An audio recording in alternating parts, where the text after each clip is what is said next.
Hey guys, Justin with Ready Business Systems, and this is going to be Co-Pilot versus Service Autopilot video 14. In this video, I'm going to be showing just a small couple features. I'm going to be showing you what an invoice looks like, how that works, and I'm also going to be showing you the estimate request form and how that compares to Service Autopilot. So here I am in team schedule, and on the last video, video 13, I had this fertilizer application that was completed and also this weekly mow that was completed. If you open these up, you can see that it actually is kind of showing the invoice here. One thing I noticed is that this description got cut off during the import, so I guess that's something you would need to correct. I assume you can add more, it looks like. But the import from Service Autopilot just didn't follow through in completion. So this was completed, and then you can see here, this is the actual invoice that got mailed out. This is what it looks like. You have the Ready Business Systems, the invoice number, date, and you can see the itemized services here that were added to the invoice.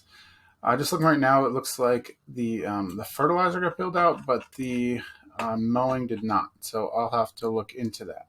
That's right. So we had skipped this as a test. That's why it's in a different color. So you can see it was the green ones are ones that were completed. So we actually completed the job for example client 1, but we did not complete the job for the Shartner, which is our example client. This invoice got sent to. So only invoiced out this fertilizer application 1. So just to add to this, the fertilizer programs, again, they do not have a waiting list as of the date of this video, which is January 2024.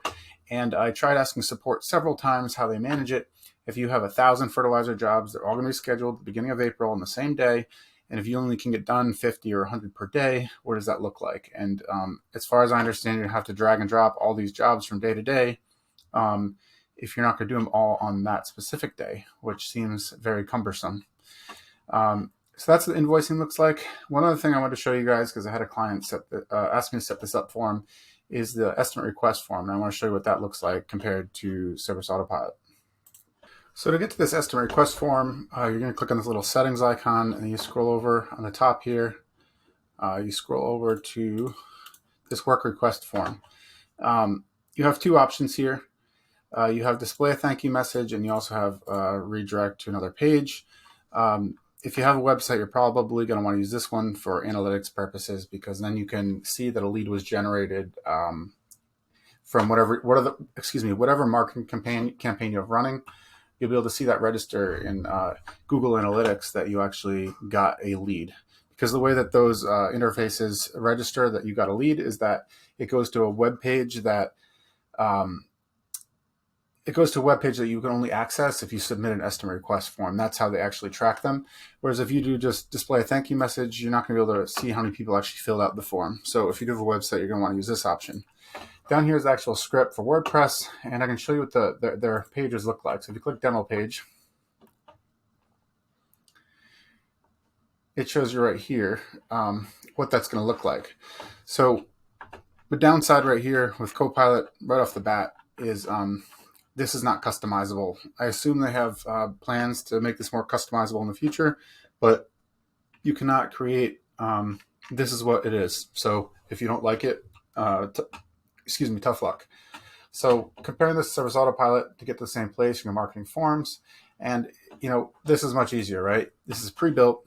You stamp it right on your website, very easy, but it's also very limited. Generally speaking, the more customizable something is, the more simple something is, the less customizable it is. Also, the better it works. Jobber, for example, everything's very simple and easy, but you can't really customize much. So if you want customization, it's much deeper in Service Autopilot. You can create whatever fields you want here. You're also going to run into more issues, because this is tested by Copilot. They have one thing to test, right? But if you do something custom, now people can build them different ways. They're going to run into more problems. So simpler is good for stability, but it's not good for necessarily your business if you want something custom for your business. So here we have the contact information. This is our form for my landscaping company. We have their address. Then we have these custom options here, what they want to pick for their packages. We have custom field for budgets. We have if they want recurring work. These are all customized. So as you can see, this form is much more customized. And then you can obviously trigger the automations based on tags. Whereas here, presumably, there's no tags or anything. Maybe they have built-in tags for these items.